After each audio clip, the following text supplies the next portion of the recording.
পীর হওয়ার জন্য 4টি শর্ত। কয়টি? ভালো করে শুনেন। পীর হওয়ার জন্য কয়টি শর্ত? সৈয়দ পীর হতে পারে, গায়ের সৈয়দ পীর হতে পারে। আমার আলা হযরত সৈয়দ নয়, কিন্তু আলা হযরতের পীর সৈয়দ। কথা বুঝতে পারলেন? সৈয়দ হতে পারে, বিনা সৈয়দ হতে পারে। পীর হওয়ার জন্য 4টি শর্ত। কয়টি?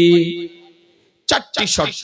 এই 4টি শর্ত যদি কারো মধ্যে থাকে তবে তাকে পীর বলে মান্য করা জায়েজ। 1 নম্বর, আমার সরকার আলা হযরত বর্ণনা করেছেন সাবিয়ে সানাবি শরীফ থেকে রেফারেন্স দিয়ে, যে প্রথম নম্বর শর্ত হলো সুন্নি সহি আকীদার মুসলমান হওয়া। কি হওয়া? সুন্নি সহি আকীদার মুসলমান হওয়া। তার মানে ওর ঈমানে যেন কোনো ভেজাল না থাকে। নাম্বার 2, আলিম হওয়া। কি হওয়া? আলিম হওয়া। মাদ্রাসায় পড়ে হোক অথবা কোন আল্লাহর ওলির বেলায়াতের শুভ দৃষ্টিতে হোক, ইলমে লাদুন্নি আলিম হতে হবে। কারণ জাহেল কোনদিন পীর হয় না, আর পীর কোনদিন জাহেল হয় না। মূর্খ পীর হয় না, আর পীর হলে মূর্খ হয় না। তাহলে দ্বিতীয় কি বললাম? আলিম হওয়া। জায়েজ না জায়েজ, হালাল হারাম, বৈধ অবৈধ, ওযু তায়াম্মুম, পবিত্রতা, নামাজ, রোজা, হজ, যাকাত, বিবাহ, তালাক, ব্যবসা, নিত্য প্রয়োজনীয় যে সমস্ত বিষয়, এই সমস্ত বিষয়ের জ্ঞান যেন থাকে। মুফতি হতে হবে তা না, মুহাদ্দিস হতে হবে তা না, আলিম হতে হবে। কথা বোঝা গেল? তৃতীয়, তার সিলসিলাটা তার কাছ থেকে একেবারে রাসূলুল্লাহ পর্যন্ত যেন ধারাবাহিক ভাবে ক্রমান্বয়ে ঠিক থাকে।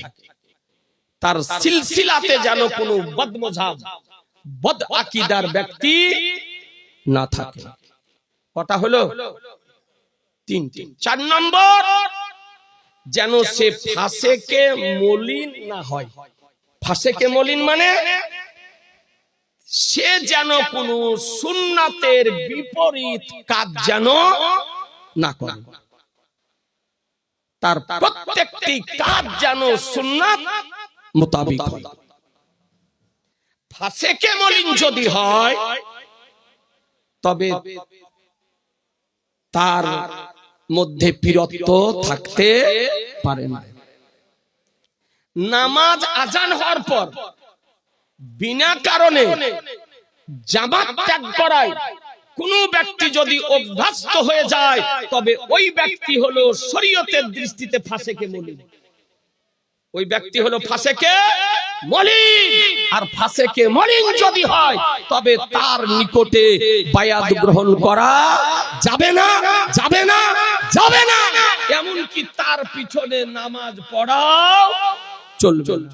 নামাজ যদি পড়েন তো ওর পিছনে নামাজ পড়ার পর ওয়াজিবুল ইয়াদা, ওই নামাজকে ঘুরিয়ে পড়া ওয়াজিব। কথা বুঝে নিলেন? তাহলে যদি কারণবশত আজান হওয়ার পর দেখা গেল অক্ষম, তার পক্ষে চলা সম্ভব নয়, বা অসুস্থ, বা আপনার অন্ধ, যে সমস্ত কারণগুলি নিয়ে জামাতে যাওয়া মাপ আছে, ওই কারণগুলি যদি পাওয়া যায় তাহলে কিন্তু ফাসেকে মলিন হবে না।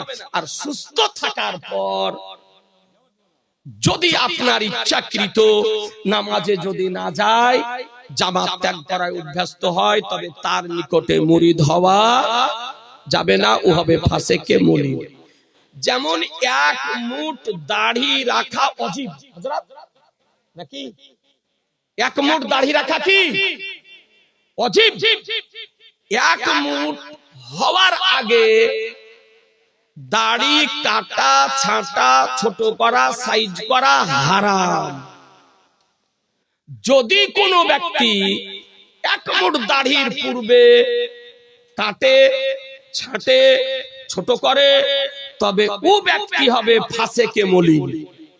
ও ব্যক্তি হবে কি? ফাসেকে মলিন। ওর পিছনে নামাজ পড়লে নামাজকে পুনরায় আবার ঘুরিয়ে পড়া অজীব। এই রকম দাড়ি কাটা যদি হয় তো ওর কাছে মুরিদ হওয়া যাবে না, কারণ ও ফাসেকে মলিন, আর ফাসেকে মলিন হলে তার নিকটে মুরিদ হওয়া যাবে না।